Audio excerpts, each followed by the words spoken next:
Well, hello everyone, and welcome to another video. I haven't done one of these in a long time, mostly because I've been very busy with the school year and everything like that, and also because it's been harder to get my hands on computer parts. And so I finally have pulled together enough parts to put together another computer, and I've decided I'm going to build this one for a very close friend of mine. Why? Well, in case you guys don't know who this little feller is in the background here, that's my youngest son so far, William. You want to say hi, William? Say hi. Hi. Yes, very good. And so as I was saying, I'm building this for a close friend of mine who expressed interest in a computer, and that was all it took for me to want to build one, because I really enjoy doing this. Now, I'm going to go through the parts here in a minute, but I'm going to sort of start with this guy right here. Those of you who are enthusiasts, I want to start with this guy. Yeah, we'll talk about that guy in a minute. For those of you who are enthusiasts, you're well aware of the fact that GPUs in particular have been very hard to come by. They're very expensive. It's impossible to find things at MSRP. It's even hard enough to get things that are used, and that's what this is here. This is a used graphics card. It's an RX 470. It's the 4GB version, and I haven't tested it. I actually haven't tested any of these parts except for the RAM and the CPU back here there that my son is playing with right now. But the rest of these things are untested. The only brand new part here that you see is the power supply. Just about the only thing that you can really buy with relative ease right now is power supplies, ironically, because they were pretty overpriced in recent history due to tariffs and things such as that. So anyways, as I was saying, this is the RX 470 that we're going to be using. It's the XFX variant. I purchased this for about $100 from a guy just down the road here where I live, and this is by far and away the most inexpensive video solution that I could find. It was either this or go and purchase something like a GT 1030 for like $150, and this is obviously much more powerful than a GT 1030, so it's better value. Bastion, let me see, or William, let me see that. Why don't you bring that over here? Let's talk about this. The other part that is, another one of the used parts, I should say, that we're going to be using in this build is this little fella right here. If you're not familiar with this, this is known as an M.2 SSD. This is an NVMe SSD. This is a 256 gigabyte variant of one of HP's Gen 3 SSDs, and this actually has a 5-year warranty on it. It's actually really fast. One thing that I like about these, are you going to hold it in front of the camera? Yes. Okay, hold it in front of the camera. Just hold it right there. No, hold it right here. Yeah. One thing that I like about these is that it does have cache on it. It makes it a very fast boot drive. A lot of people don't know about these HP drives. I would say that they're up there in value due to their speeds, their read and write speeds. And so this works really well. I've actually used this in a system that I have behind me. Yeah, okay. Why don't you go set that down? Bring me another part. Another part? Yeah, bring me something else to talk about. We can talk about these. Okay, let's talk about that. This here is our CPU. A lot of people familiar with this one. This is just your standard Ryzen 5 3600, 6-core, 12-thread processor.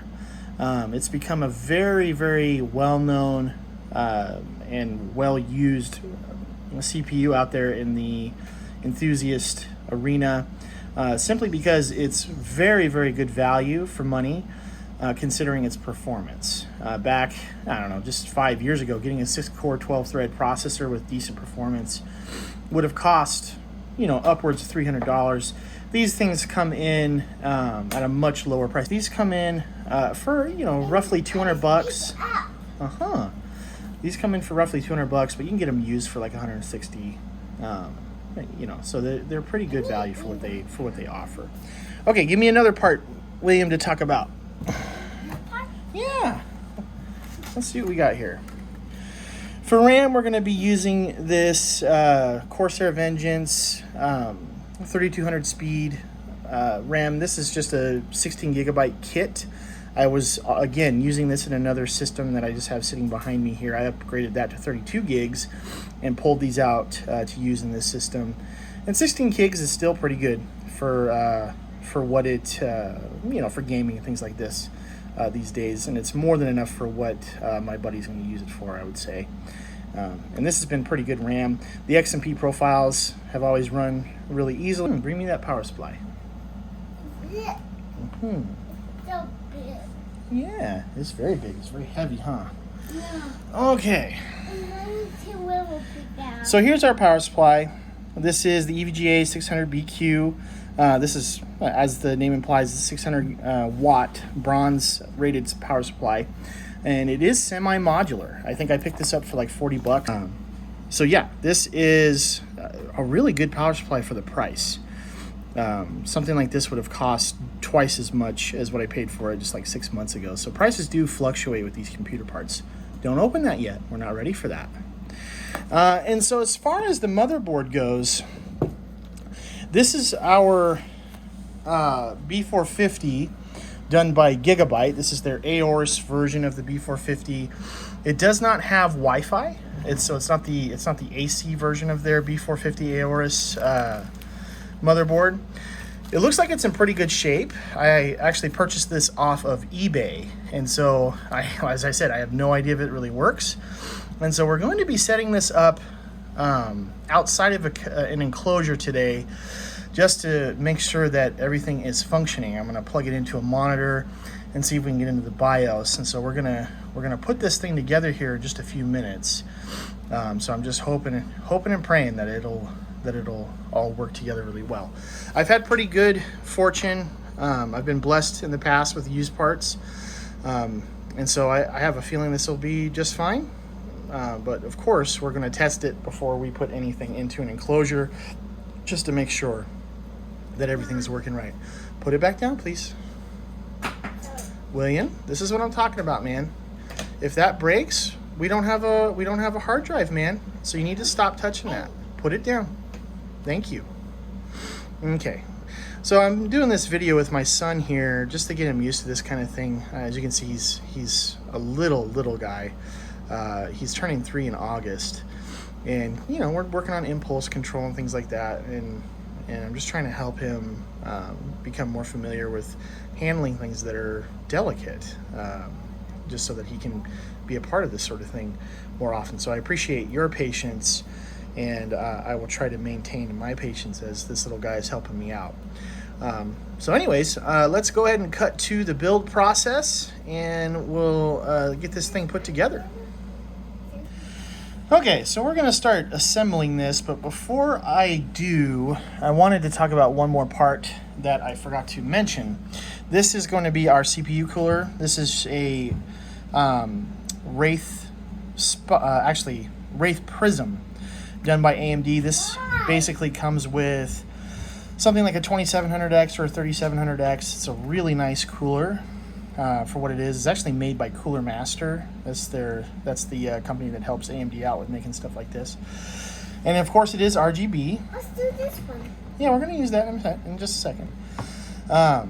And this will be more than enough to cool the 3600, and it'll look really nice. I've always loved the way these looked. And so that was just the last thing. You guys will get a good look at what this looks like once we get it attached. But let's start with, let's leave that alone. Let's start with the M.2 drive. Since William is so obsessed with it, I need to get it in the board so he'll stop messing with it. And of course, I'm using my handy dandy iFixit kit, which I learned about from Jay's 2 Cents. I love that guy's channel. And this is one of the sort of basic kits that you can get. Comes with the plastic version of the screwdriver. I wish it came with the metal one. But it basically has everything that I'm going to need today for assembling what we have here in front of us. All right, so the M.2 drive is always pretty easy to put in. I'm gonna grab my Phillips bit here. I'm gonna use this top slot. It tends to be the faster slot on these B450 boards. I think it's a Gen 3 slot. I think this is, it's likely a Gen 2 slot. I'm not 100% positive. I'm gonna go ahead and unscrew this fella right here. And of course this board comes with a nice little heat sink that I'm lifting off of here right now. And the heat sink, nicely enough, still has the cooling pad on it. So we'll be able to employ that. I think I'm going to go ahead and strip the sticker off of this so that we can get better contact with that cooling pad. So you want to be really careful when you're taking stickers off of these drives. It's not really necessary to do this, but I am very meticulous. I like things to be just so, and I want the cooler to make contact with the components. All right. Yeah, so that's what this bad boy looks like without that sticker on it, and as you can see, it's a pretty decent looking drive. It's a lot faster than you might think. So I'm going to go ahead and insert this into the M.2 slot here, and you just gently press that in like so, and we're going to have to move the standoff that is present here just up a little ways. In fact, I might use this one if it comes off a little bit easier. It does not. Let's see. Let's go ahead and take that out for a second. We'll sit it here. And I might need some pliers. Let me grab some pliers. Okay, well, with considerable effort, I did manage to remove this little guy. It is not meant to be removed, I think. So I'm going to try to put it back on there. I don't know why there's no standoff available for the standard M.2 size drive, but I do have some plastic standoffs that'll work fine for it. I'm just going to grab one of those. I'm going to try putting this back onto the board and just leave it just to plug that hole that I just made here, basically. In fact, I think it's just, yeah, it just went right back on pretty easily, as a matter of fact. So anyway, definitely not removable. The previous owner must have taken the standoff off and forgot to put it back on. It's weird though, because like I said, the thermal pad still has its plastic cover on it. So it's like they put an M.2 in there, but they didn't use... Anyway, so I'm just going to go grab one of my plastic standoffs and use one of those, and it should be fine. One eternity later. Okay, we're back. It took me a long time to find these. These are my little plastic standoffs. It's been so long since I built a computer, all my stuff is kind of in shambles right now, and so it's hard for me to find anything.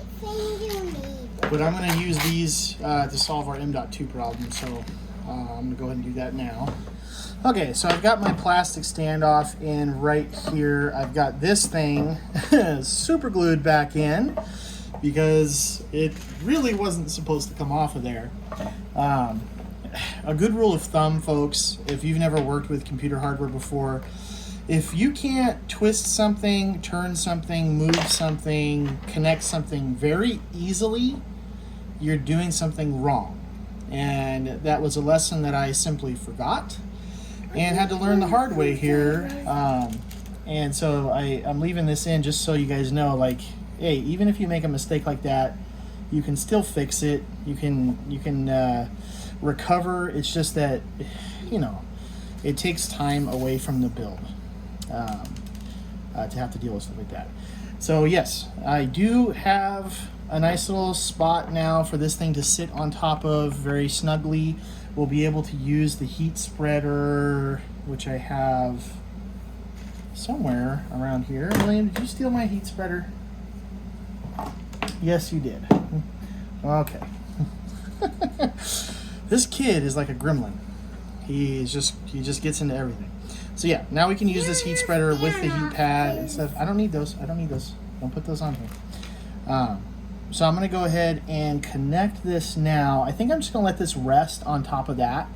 I think it'll be snug enough with this little guy. This thermal pad is very sticky, and it'll just mush on top of it like that.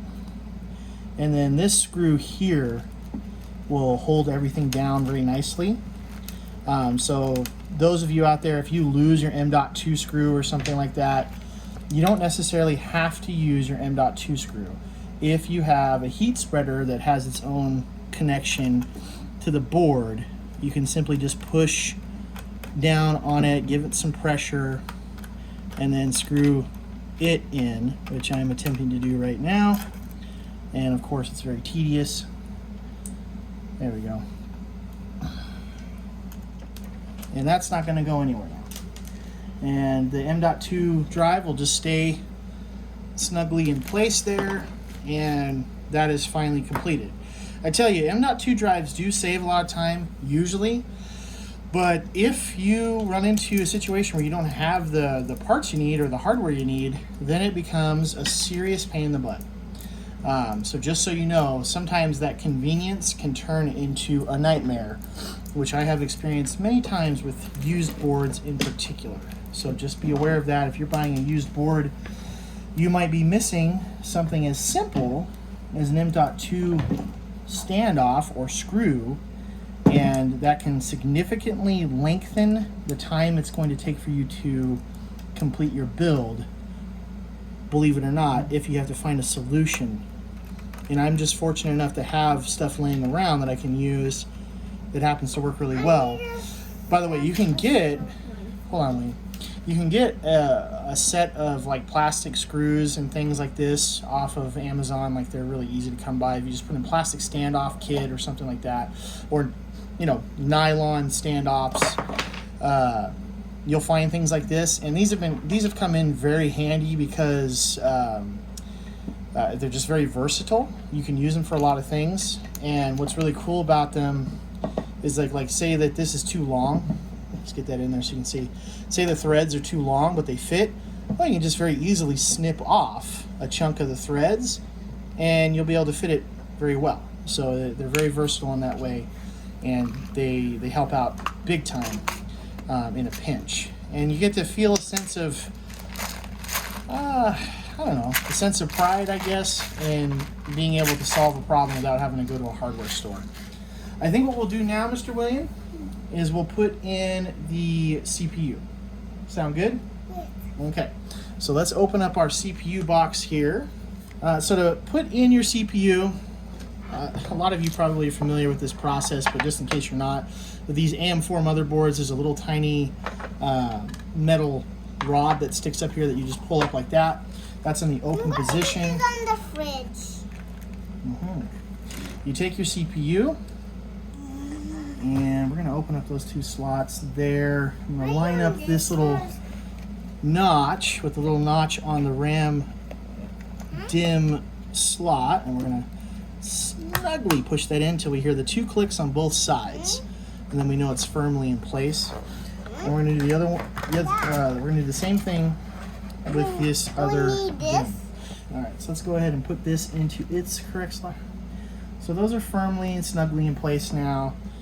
But like I said, I'm going to look that up and confirm and make sure that I have those in the right slots. Okay, so yeah, I double checked with the motherboard manufacturer's website, and I found the motherboard manual, and 1 and 2, or actually 1 and 2, are the optimal slots if you're running dual channel with two DIMMs. So that's what we're going to be doing. And so at this point, we've got our M.2 in, we've got our memory plugged in, our 16 gigabyte kit, and we've got our 3600 in place as well. And usually the next thing that I will do is put on the thermal paste and connect the CPU cooler. So I'm going to go ahead and do that now. And I'll show you guys how I apply my thermal paste, just to show you, what I think is the optimal way to make sure that your CPU's heat spreader gets fully covered by the thermal paste. And long story short, I just do an X pattern, and I've seen demonstrations that show that that is the pattern that actually makes sure that the whole surface gets, covered in the thermal paste. So we're going to do that now. I'm going to grab my thermal paste. So for thermal paste, right now I'm just using this Insignia brand thermal paste. You get this from Best Buy. It's their in-house brand. It's fine. It works fine. And I'm going to paste. And if you just start in one edge of the CPU like this and sort of get a glob going and move your way in this direction. It doesn't have to be super thick. On the other thing, because you don't want too much on there. But that's going to give you a pretty good even spread when we throw the cooler on this. Hey. Yes, we. That's yucky. Yeah, you don't want to touch that. It's yucky. Now, some of you might be sitting there thinking, that's a lot of thermal paste. That's too much. You should just put, a grain of rice, in the middle of there. And I say, yeah, that works for Intel. When you are dealing with a Ryzen processor, you need to cover that entire heat spreader. That is how these CPUs are optimally cooled.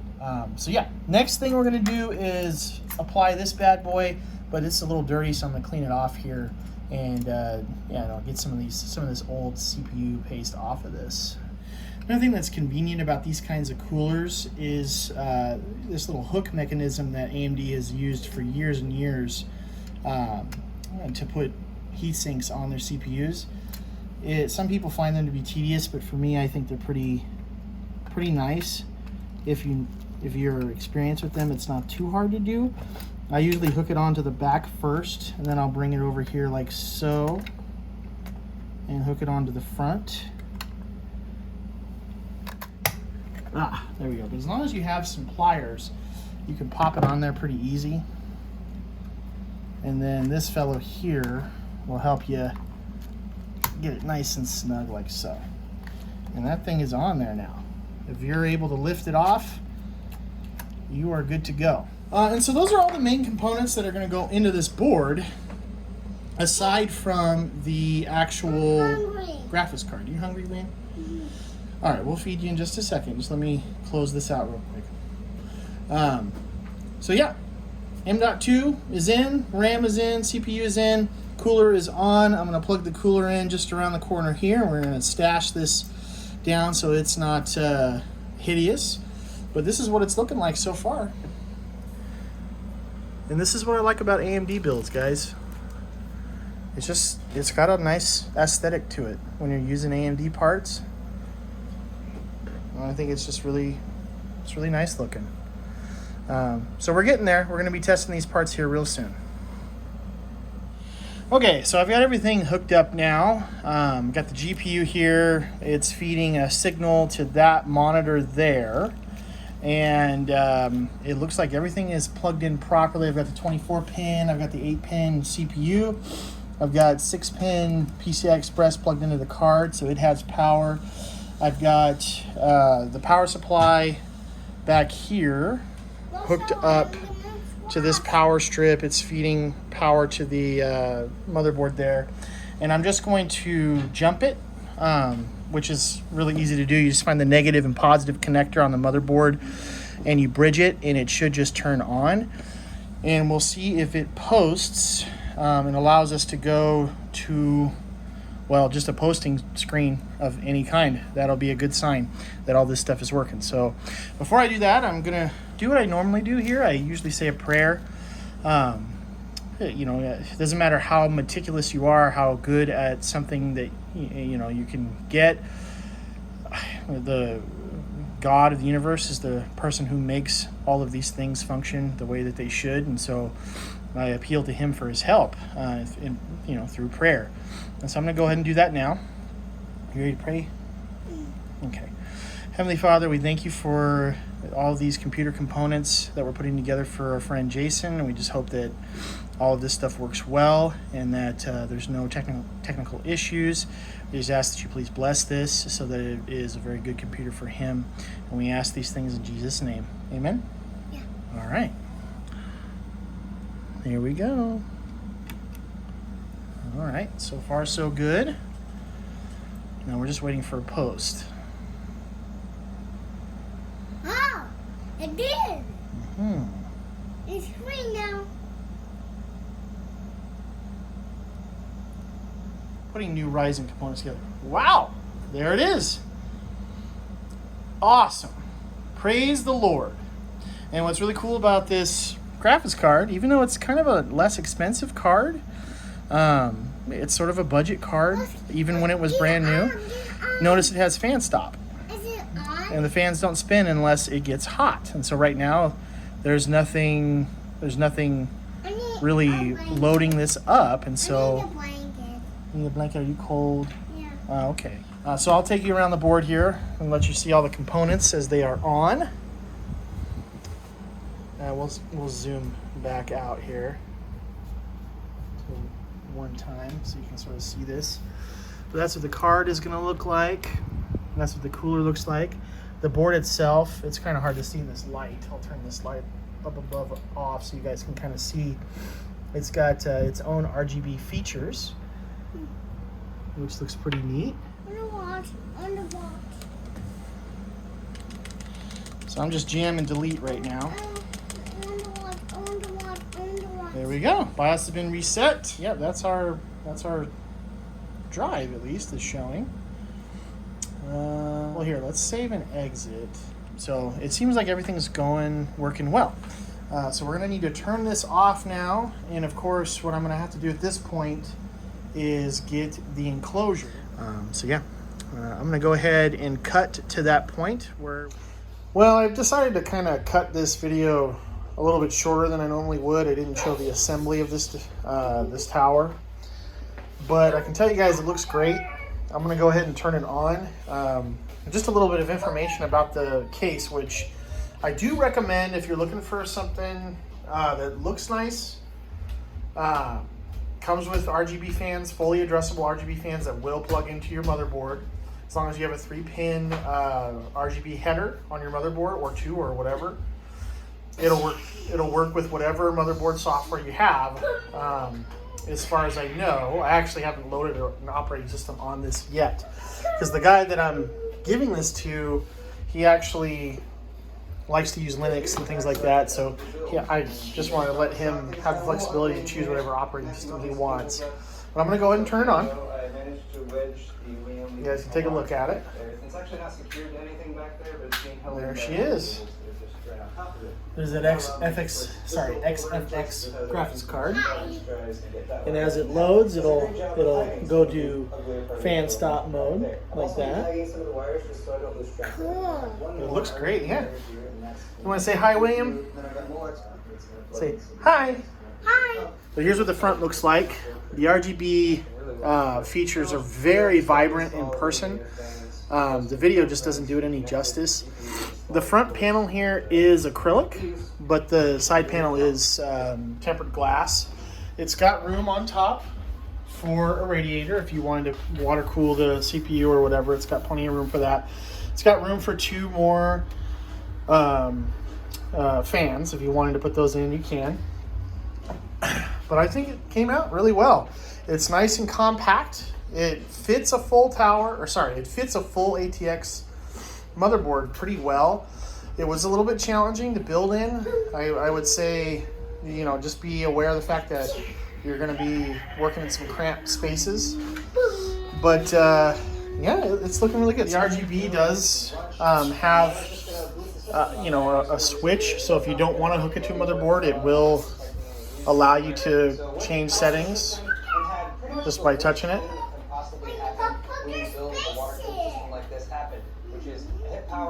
We'll just put it on red for a second once we get there. That typically means that you have a short somewhere, and when you have a short somewhere, you've just packed everything. You got So it's got a lot of settings. You've got stuff set up for the Look at this spaceship. It's a hot water spaceship. Suddenly you move into troubleshooting mode, trying to figure out. It's got a lot of settings, guys, just so you know. Like, there are tons of different settings. Back there in case the cables had gotten wedged in such a way it was causing a short, and then I was just turning the power supply off and back on, and pressing power, and had the same thing happen. I almost started to think think to myself, is this going to mean like a video 4 or something like that? If there was one thing that was going to not There we go. function properly Solid in red. the system, this is probably the thing. Which is what I usually do with my builds. Oh, that's what solid green looks like. So it's actually cycling through different colors on this setting. That's what it looks like. Blue, obviously. Anyways, it's pretty good. It's a pretty good tower. I gotta say, for the price I paid, $50 for this thing, it works really, really well. The purple looks great. So if you're into purple, it's a good case for that. Anyways, I'm gonna go ahead and sign off for now. I'm gonna get this thing ready to give to my buddy, and I hope this video helps you guys out if you're considering this case or any of these other components. All the stuff that I used is down in the description. I'll just list it out there. It's all working great. So anyways, thank you. Several days later. Okay, well, I guess I wanted to make one more clip for this particular PC build. It's already out of my house. I've already given it to my friend. But it did have some issues, ironically.